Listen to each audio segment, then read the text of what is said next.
with the hydrochloric acid. So we have evidence of a gas, right? We can see that. If I feel the test tube, yeah, it's getting kind of warm. So I've got evidence of a energy change there. So I have those two products. Okay. So initially my reactants, you had what the magnesium looked like, correct? Hydrochloric acid just looks like a clear solution. Okay. Right now, my magnesium is almost all completed. It stopped bubbling. Okay. And it still looks like a clear liquid there. That's because there's probably still a fair amount of HCl still here because it didn't have enough magnesium to react all that. My gas is gone. Okay. So one of the things that we can do is to try and identify what kind of a gas is still there. So one of the tests is called a pop test. Okay. And it involves taking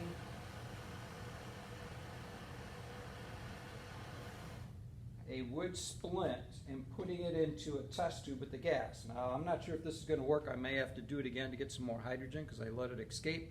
But let's try, see what we got.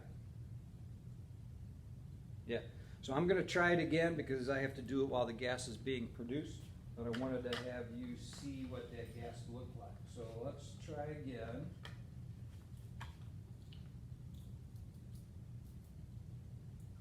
And what I'll do this time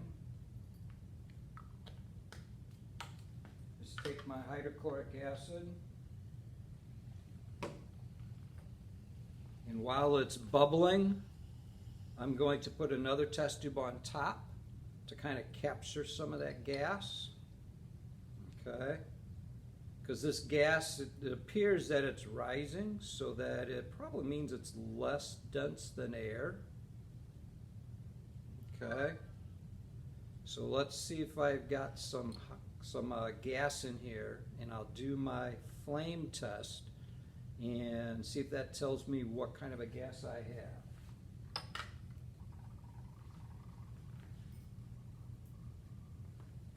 Let me get my burning stick here. All right, here we go. Here's my test tube of gas. All right, so did you hear that, see that? If you need to, go back and rewind it so you can get a good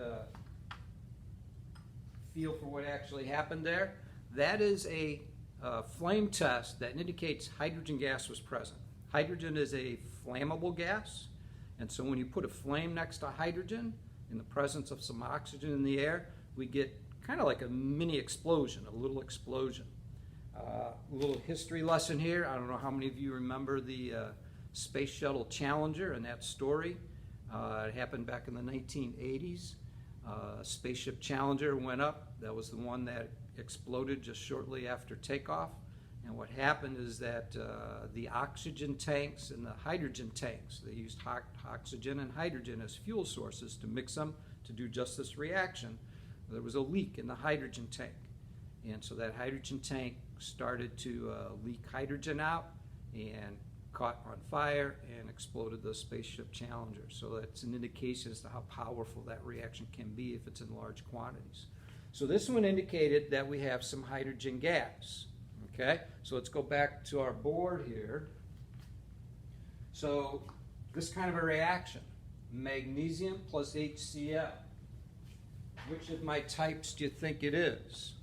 Do you think it's a combination like that first reaction was, or decomposition, one of those displacement reactions? If you need to, pause the video for a minute, take a look, see if you can identify which type it is.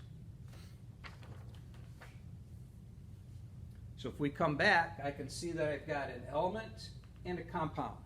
Compounds have two ions in them, H and Cl. So that allows one of those to switch places. And we've already said that my pop test indicated I have hydrogen gas. So I know I'm going to have hydrogen gas here. Hydrogen is also a diatomic element, like oxygen is, which means then to free up that H from that Cl, the magnesium and the H have to switch places. So that's a single displacement reaction, single exchange. So I would get Mg with Cl. Okay? Now again, just like what I did up here, I need to check my charges for these two, see if I need a subscript.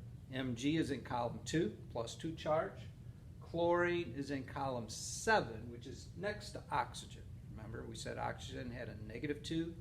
Well, column 7 ions only have a -1 charge. So if I have a +2 charge and a -1 charge, I need to balance that charge with a subscript. And that's where I'm going to put a subscript 2 for the chloride ion. Now I need to balance my equation because I do have 2 H's and 2 Cl's on the right side that I do not have on this side. So I can balance that very easily by doing what? Where should I put the coefficient 2 at? In front of the HCl, which is where we should have it. Okay? And this was a single exchange or single displacement or single replacement. Those terms are all used interchangeably. Exchange, displace, replace. They all kind of mean the same thing. They mean one element, in this case the Mg, is taking the place of another element, the H. So the Mg bonds with the Cl and leaves the H by itself. That's a single replacement, single displacement reaction. All right, that's number 2. Let's go ahead and look at number 3, ammonium carbonate. Now, just by looking at this, you might have an idea already as to what kind of a reaction this is going to be, because I only have one reactant. But let's try it and see for ourselves. All right, got some ammonium carbonate here.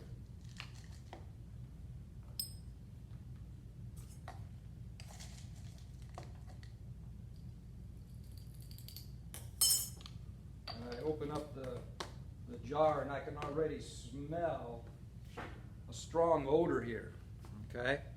Ammonium carbonate, it has almost an ammonia smell. We'll get to that a little bit more in a few minutes here. So I've got a white powder, okay? So that's your description.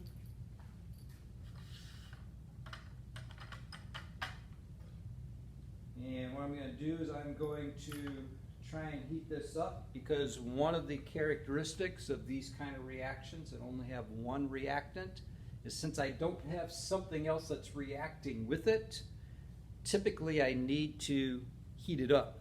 I need to add some energy to get the reaction going, because it's not doing anything by itself, right? So if I'm not going to add another chemical to it to get the reaction going, many times I have to add some heat. So let's add some heat. Heat it up very gently with my propane flame. I'm moving it back and forth. If you heat up glass too soon, many times it'll tend to crack.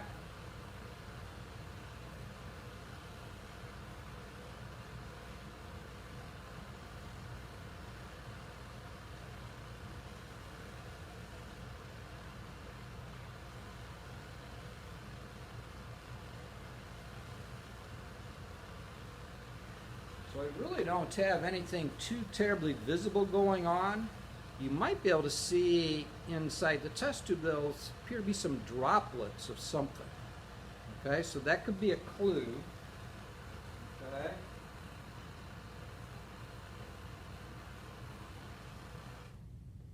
All right, so if I can really smell a strong odor coming off of this, so that I did not smell with the HCl and the Cl2. Okay, very strong odor, smells like ammonia. We can verify the production of ammonia because ammonia is a very strong base. One thing that we haven't done yet in chemistry is to study acids and bases. That comes up in a few more lessons. We'll get to that. But litmus paper, maybe you've seen this in physical science or general science class, has an indicator on it that will turn blue if there's a strong base. So I need to get it a little bit wet. Okay? And I'm going to put it inside my test tube now. And as I put it inside my test tube, you'll notice that it turned blue. Okay? Which means there's a very strong base inside here. So putting that together with the strong odor that I'm smelling makes me think that I had another gas produced here called ammonia gas. So let's go back to our reaction board here. So ammonia is NH3. Okay? And that becomes something that comes out of here. So now if we take NH3 out of this, what do I have left?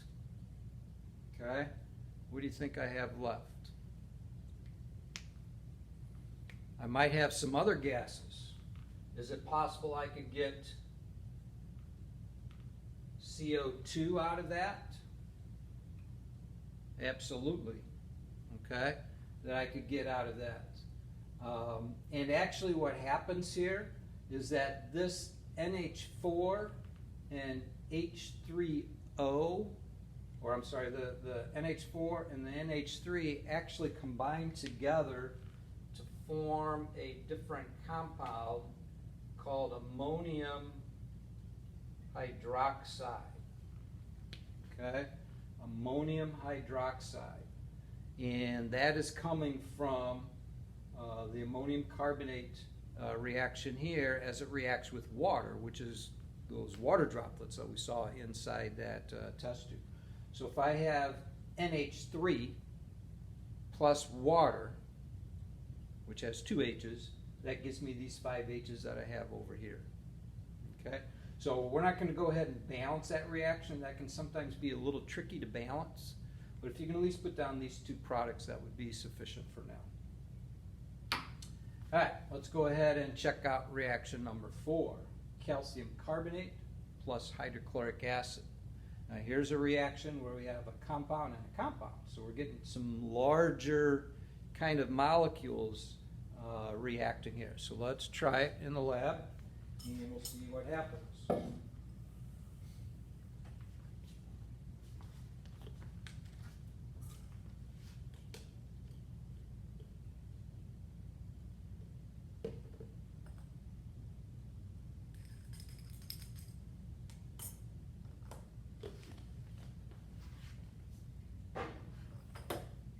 All right, so here's calcium carbonate.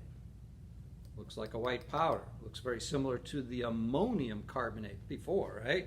So you look back, we had ammonium carbonate, calcium carbonate, both carbonates, similar kind of substances. They look pretty similar, all right? So let's see if we get anything produced here when we react it with hydrochloric acid, because that's what we're going to do, reacting with hydrochloric acid. And again, if you need to stop and pause the video so you can write these down in your worksheet, then make sure you do that. Okay? So calcium carbonate. Here's my hydrochloric acid.